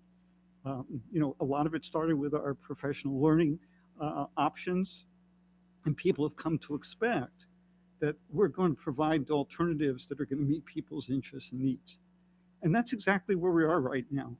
With what was heard with one of the letters, you know, the concern about starting January 5th. Well, we're in a position right now that we've given ourselves the flexibility to do what's necessary at the time that we're ready to do it. the way I put it, because I do have some change management background, is the difference between chaos and crisis. We're definitely in a crisis, but by being prepared, by providing the kind of flexibility that we have, it keeps us from being in chaos. We're in a position to move forward, not knowing what that future is going to look like, but doing what we think is going to be best for the kids here, and hopefully is going to meet the needs of different families, and put them in a place where they can feel confident that we're doing what's right for their families. So I want to thank the staff for all of the effort that's been going into this effort. It's really remarkable, the amount of effort. And I do want to also thank our teaching staff and our classified staff for everything they're doing every single day. My daughter is a kindergarten teacher outside of our district, and I hear from her the same type of effort that goes into preparations for a situation that she wasn't prepared for. You know, she had her curriculum set for being in a classroom with her 5-year-olds. When that moved to remote, it created a different situation, and now she has kids who are both remote and hybrid in her particular instance, and how she's having to deal with that. So I appreciate the effort that everyone is putting in to making sure that we all work together with respect in getting through this as best we possibly can. So I want to thank you all for that. Mark. Boy, I tell you, I don't have much left to give to this process. It's been a remarkable journey since March 6th, I think it was. Just want to say thank you for everybody associated with this project. This is from our classified staff to our certificated staff to everybody in this room to management to the board. I just appreciate everybody's just extraordinary effort to get us where we are. For our families whose children are a little bit off track in the remote learning environment, we're offering flexibility. We're offering an opportunity to get them back on track. Greg, to your point, that's looking at students first, and that's what we're trying to do here. We're going to do it in accordance with all the safety guidelines. We're going to do it in the safest way we know how humanly possible to do this. I feel good about where we are. You know, I talk about this district being a leader. If you look through history in this Northern California environment, this district led in Common Core. We led in CLR. We led in PLI. Now we're leading in bringing our kids back and giving them flexibility to get back on track for those kids who need it.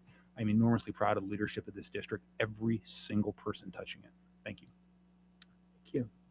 Hi, Susanna. Yeah, no, I mean, really just echoing the thank you, because there have been so many different perspectives, right, on how to proceed with this, you know, with education.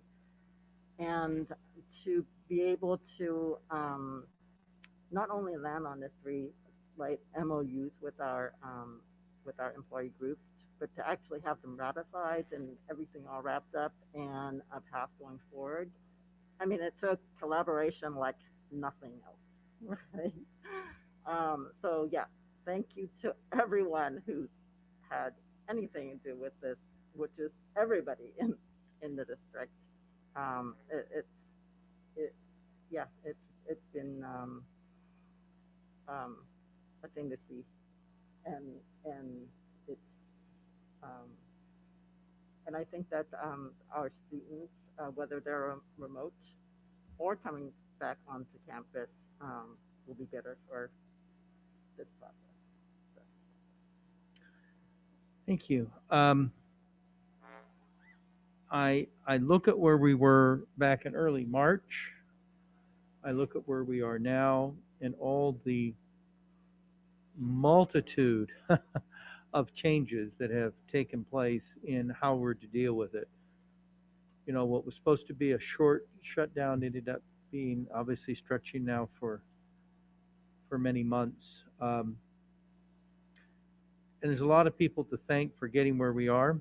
First of all, we look at other districts in our surrounding counties, in Alameda and Contra Costa as an example, and we're so further ahead than those other districts in being able to have some definitive plans for our staff and our parents and our kids.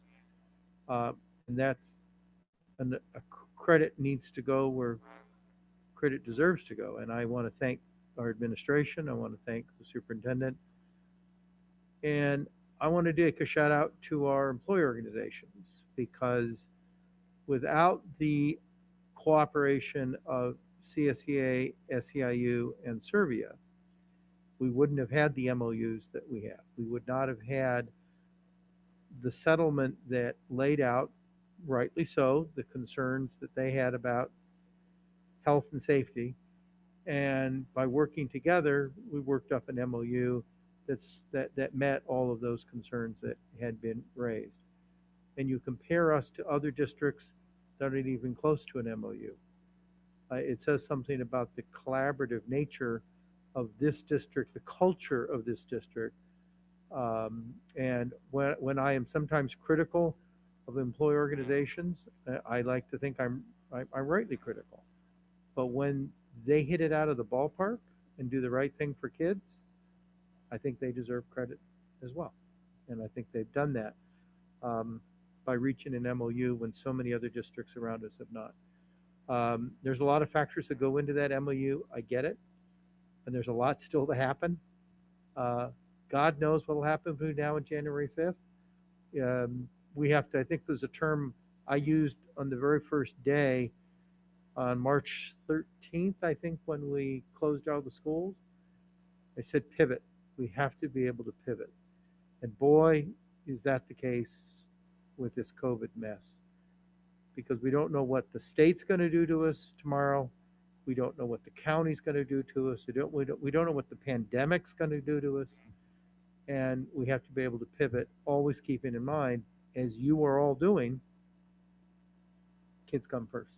We have to do what kids come first. Also, John, I just have to say, this plan, this update, you hit it out of the ballpark. You're just doing a phenomenal job. In spite of your Canadianisms, you hit it out of the ballpark. Phenomenal. All right. Any other questions of board members? Hearing that, we're on to association president comments. And somebody's going to read them. What are we doing? Oh, okay. I don't see her. She's a small screen.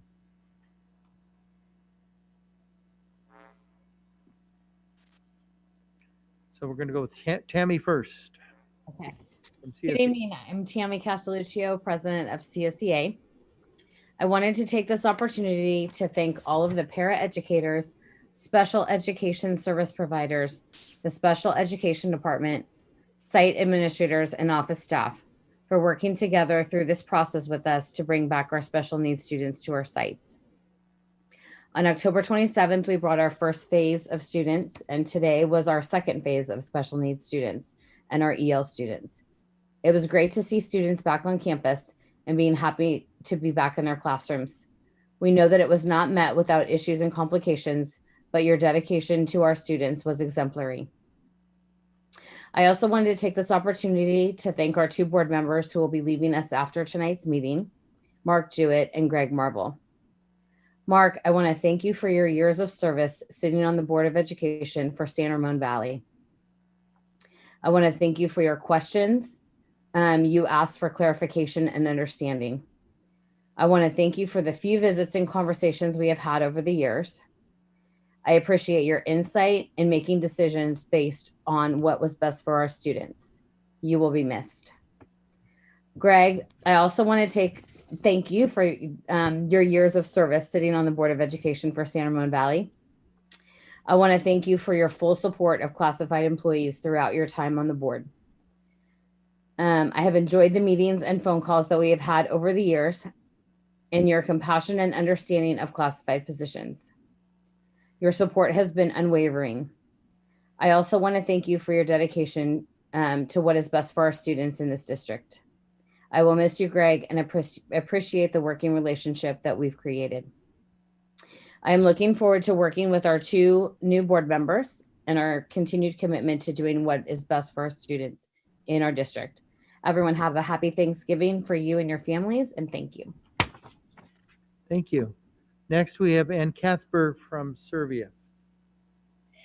Well, good evening, trustees, and to everybody that's watching this evening. I'm really grateful to be able to have this opportunity to talk to all of you and appreciate this. So tonight we honor our two retiring trustees, Mark and Greg.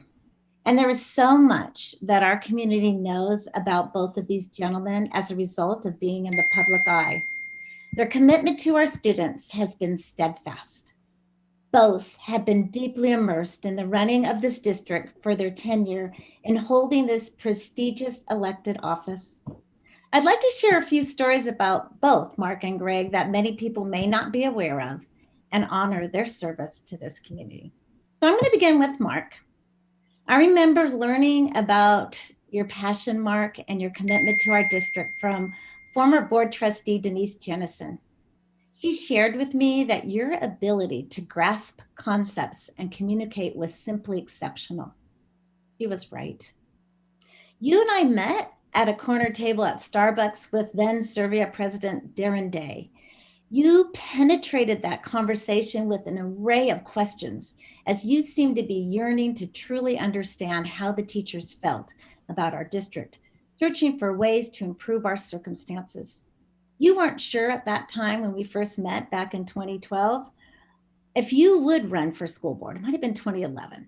You quoted Diane Ravitch to us, and that simply wowed us. Mark, I remember when you did decide to run, you shared that having the support from the teachers meant so much to you, and you wouldn't want to be on this board if you didn't have our support. Our political consultant, upon meeting you, said that we had found a great candidate. Mark, you are fortunate because you are a product of this district. And in giving the gift of yourself to our community, you are now modeling for your own children how important it is to be engaged in public service and give back to your community.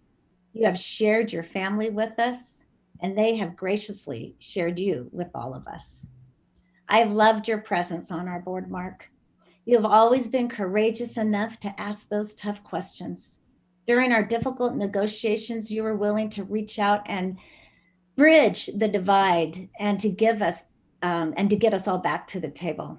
I know that your work experience has provided some valuable tools that have benefited all of us in the San Ramon Valley Unified School District.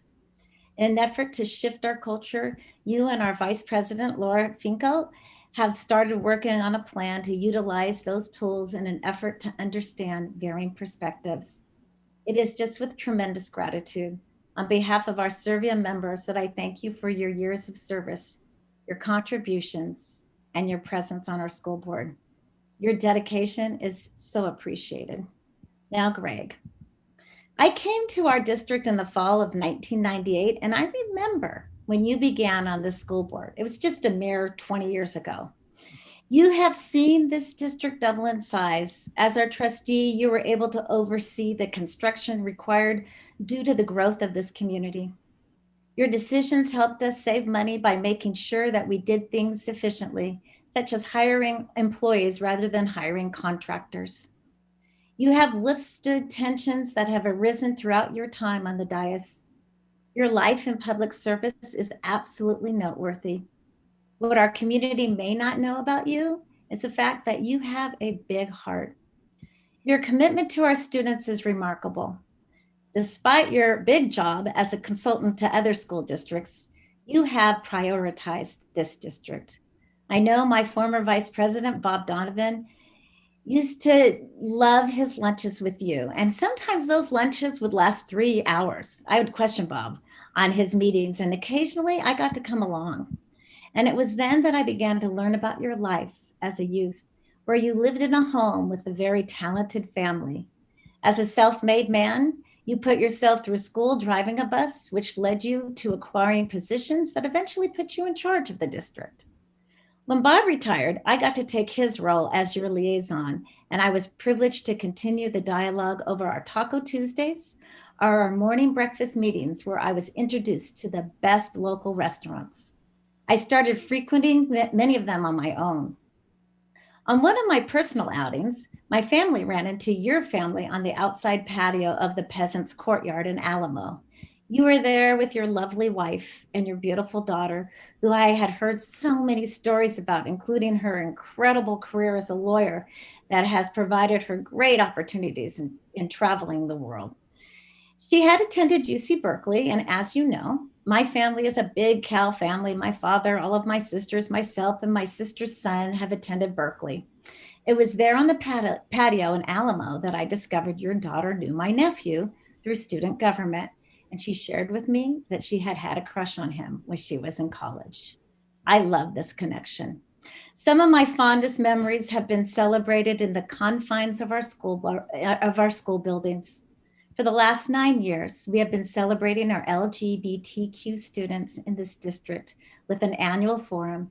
And Greg, you have shown up at every single one, staying for the entire evening. I've seen you shed tears at their stories. This past spring, before we sheltered in place, you and I got to meet at our favorite breakfast place after not talking for a little while. You were so saddened by the turn of events in our negotiations, and you made a commitment to get our differences resolved. I am so grateful for your willingness to think outside of the box and to figure out how we could get to a settlement, as well as working towards securing better funding for our schools in this district. I appreciated your willingness to endorse Prop 15, knowing that the funding was so necessary. And I am sure, like so many of us, you are so distraught at the continuing narrative our California schools face with the lack of funding. Being in the eye of the public isn't easy.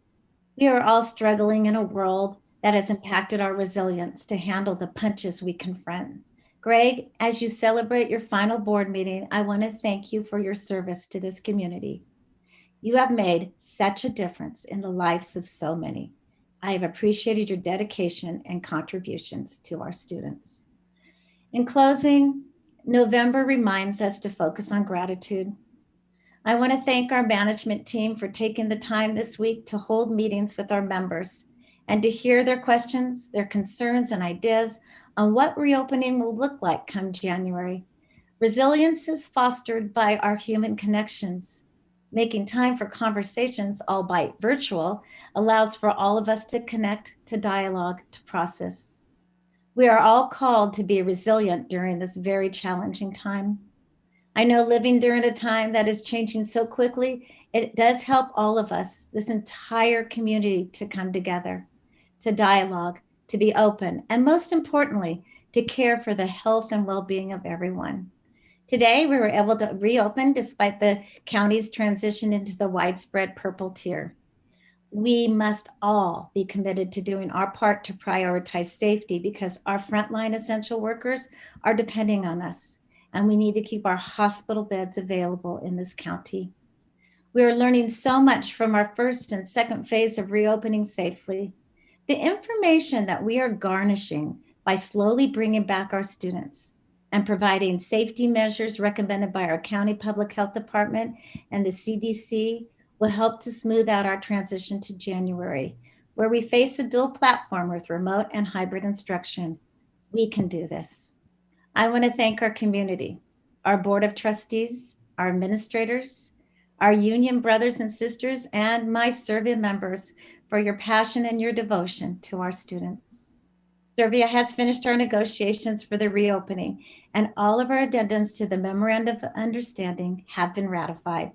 Now we can begin the necessary work that we need to do to get ourselves ready.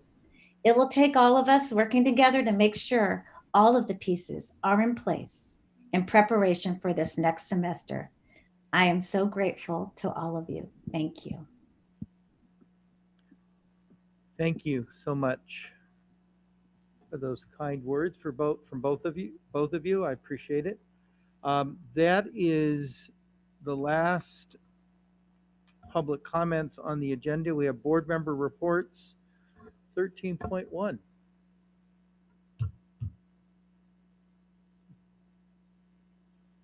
I guess I would just like to recap that we had 2 CCC SBA gatherings last week. One was a meeting that the county superintendent Lynn Mackey arranged for trustees, which was really nice of her to do. I got the impression that a lot of our counterparts in other districts do not get as thorough information as we do. I don't think I really learned anything new in the presentation, but it was very confirming that everything Dr. Malloy has been telling us was exactly that. And then people had an opportunity to ask questions, which helped fine tune some of, a lot of the things that we are already looking at. But what it showed me is that we're in a very different place to last spring in terms of what we and the health officials and the immunologists know about COVID, and all of these safety precautions and how they layer on top of each other are really, really critical. And I do wonder if it would behoove us before people break for Thanksgiving to be echoing some of that advice. I happened to watch San Ramon's mayor's virtual breakfast on Friday, and the remarks that our supervisor Candace Anderson made just about Thanksgiving were so practical. I mean, Candace is a mom with all those kids, right? And she was talking to the community just as if she was talking to her family. And it was such basic things about if you are going to gather outside, only a 2-hour gathering, limit the number of households involved. I mean, those kind of things I think can help our families and especially our staff who are nervous about January, at least, kind of control things in terms of putting our best foot forward with the holidays. And, just some of the understanding. I was talking with Noel Arnrich on the Danville Council last night. He said that the largest contributor to this spike is the indoor restaurants. And it's not because the indoor restaurants are doing anything wrong. It's because the people going to the indoor restaurants are missing the first step of that. You're only supposed to go to the restaurant with your household. You're not supposed to meet your group of 9 girlfriends, because when you see 9 women my age in a restaurant having lunch, I don't think they live together. So it's those kind of things where we've got to get the order of things right if we're going to get this thing back on track. And then the evening presentation that we hosted was our regular meeting, and it was my passion project. We had Maria Murray from the Reading League talk to trustees about the science of reading. And when I arranged it with her, she's back in New York, and I went to her conference last year, and it was the first time that they'd done this trustee presentation. And one of the challenges that they have for the whole country is for leadership to start making the shift. And so it was a nice opportunity for us in Contra Costa to get to be that first step. So I want to thank my fellow board members for coming to that event. We were all there, including John, and I hope you found it worthwhile. That's it for me. Okay, Ken. I just want to echo, I did attend both of the SBA events, and I just want to thank Rachel for her participation in that. She's our representative, but she's also one of the leaders of that. And like she said, bringing the evening program was very interesting. And it was nice to see our 2 incoming board members attending as well as an introduction for themselves as well. So thank you, Rachel, for doing that. I don't have much. I've said it all tonight, but Rachel, your board report is exactly what I'm talking about this astounding, engaged passion that the 4 of you bring. And I am just so grateful that I've gotten to know you guys all my life. It will stay with me all my life, is what I mean. Thank you. Thank you. Susanna. Yeah. Yes, thank you, Rachel, for coordinating that. But also just kind of a plug for our students at San Ramon Valley High School and Monte Vista High School, because right before we go off, I think this Friday night for the Thanksgiving break, they're going to be performing, an a cappella, some of the students, with Diablo Arts Association, or yeah, I get the organization name correct. And it's going to be at that virtual event at 7 p.m. And I think you can find that with the link right to that event at the Diablo Arts Society. So just wanted to, and I think there are other high schools involved too, but I want to kind of give a shout out to our students at our 2 high schools. It's going to be an a cappella concert. That's it. That's it. Okay. Yes, I want to echo what Mark said. We just don't go to board meetings and that's it. There's a lot of things we do related to being on this board. Rachel and I attended a traffics board meeting.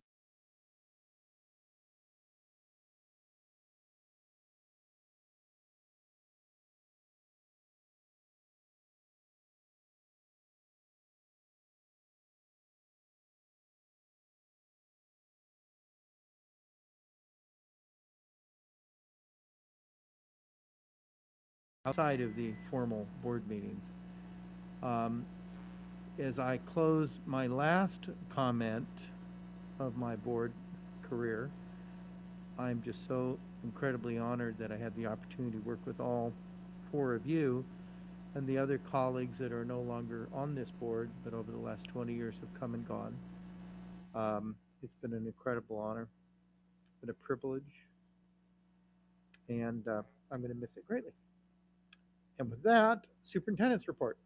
And I gave enough of my report, but I'm going to use my moment because Cindy reminded me, thank goodness for Cindy, that I forgot to do something earlier. And that is, we did hear from Senator Steve Glazer's office today, and he asked me to share the following, that he's pleased to join today with the SRVUSD family, friends, and parents in thanking Greg and Mark for your service. He has suggested that he has always had a wonderful working relationship with this Board of Trustees, and in particular, the two of you. He wanted me to share that, Greg, you know, he knows that you've spent your entire career serving the citizens of California in a variety of capacities at both the K-12 and higher education levels, and that your general passion for public service is evident. Your motivation has always been about making decisions, we've heard this throughout, in a way that's best for kids, and you have worked to increase student achievement, professionalize this district school construction and renovations projects, brought greater fiscal prudence to the district's budgeting process, and he wanted to know that he is honoring you for your 20 years of service to the SRVUSD, and he is arranging for a Senate resolution to be prepared to honor and thank you. And to Mark, Senator Glazer says he also very much appreciates your dedication from your start in this school district as a kindergartner at, this is right from him, Rancho Romero. I didn't know that, through your graduation from the San Ramon Valley High School. The common threads of being fiscally responsible, always focusing on students, and sharing a bond through San Diego State, where Senator Glazer graduated in 1979. So Senator Glazer is preparing a certificate recognizing your 8 years on the board, and he wanted me to be sure that I shared those sentiments this evening. So that's what I will use my time for. And thank you, Cindy, for reminding me that it was in my package. Thank you. So we are going back into closed session. We have 2 items to finish discussion and voting on. And then, so this public session is